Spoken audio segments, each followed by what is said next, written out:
Lester, good evening. Tonight I want to show our viewers how that alleged terrorist got onto Bourbon Street. He came up with his white pickup truck along this street, Canal Street. That's the entrance to Bourbon right there. He jumps the curb and gets over a police car and then heads down Bourbon Street, starting his killing spree. And tonight we've learned his truck wasn't his only weapon. He also had a firearm and an explosive device.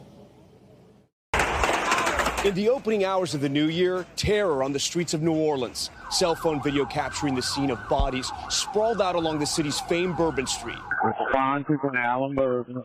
The wounded being treated while still laying in the road. We're dealing with EMS right now. Right now, we're working in a triage area. Video courtesy of EarthCam showing police racing towards the carnage where a driver plowed his pickup truck into the crowds in the historic French Quarter. In this video, you can see the truck getting around a police cruiser, blocking the entrance to Bourbon, then racing through the street packed with revelers, killing as many as 15 and injuring dozens of others. He was hell-bent on creating the carnage and the damage that he did. Police say the suspect started his attack at 3:15 a.m. local, first using his car as a weapon, mowing people down at high speed on the 3 blocks between Canal and Conti Streets before crashing into a crane. He died in a shootout with police. This video capturing the sound of gunshots. 2 police officers were shot and injured. The guy in the pickup truck just punched the gas and mowed over the barricade and hit a pedicab passengers. And there were just bodies and the screams. I mean, you can't think about, unhear that. It was chaos and very, very scary. The FBI, the lead agency on the investigation, identified the suspect as 42-year-old Shamsud-Bin Jabbar, a U.S. citizen from Texas, and they're still hunting additional potential co-conspirators. We do not believe that Jabbar was solely responsible.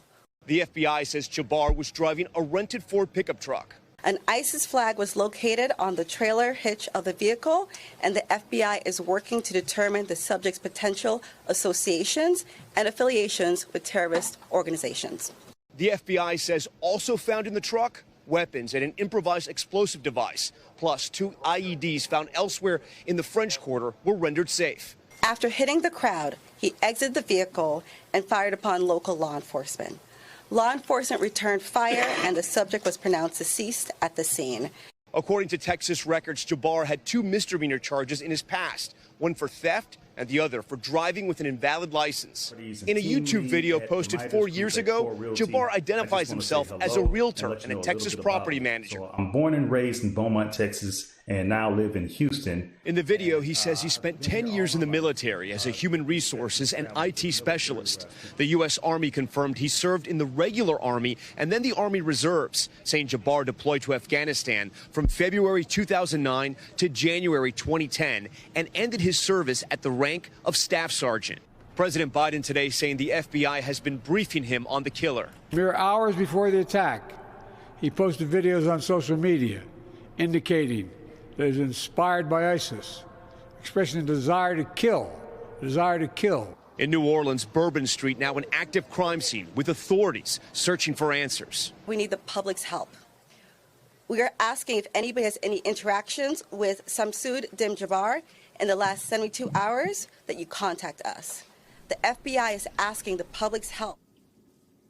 All right, Tom, back with me from the scene in New Orleans. Tom, any sense of why this location for this attack? You know, Lester, that's the big question tonight. It's still unclear why this alleged terrorist chose New Orleans on New Year's Day for his attack. But one thing is clear. This place was packed with people, not only the partygoers that were having a great time on Bourbon Street last night, celebrating New Year's Eve into New Year's Day, but also the Sugar Bowl that was scheduled for tonight. It's been postponed until tomorrow. That's going to be part of the investigation. Lester? Thanks for watching. Stay updated about breaking news and top stories on the NBC News app or follow us on social media.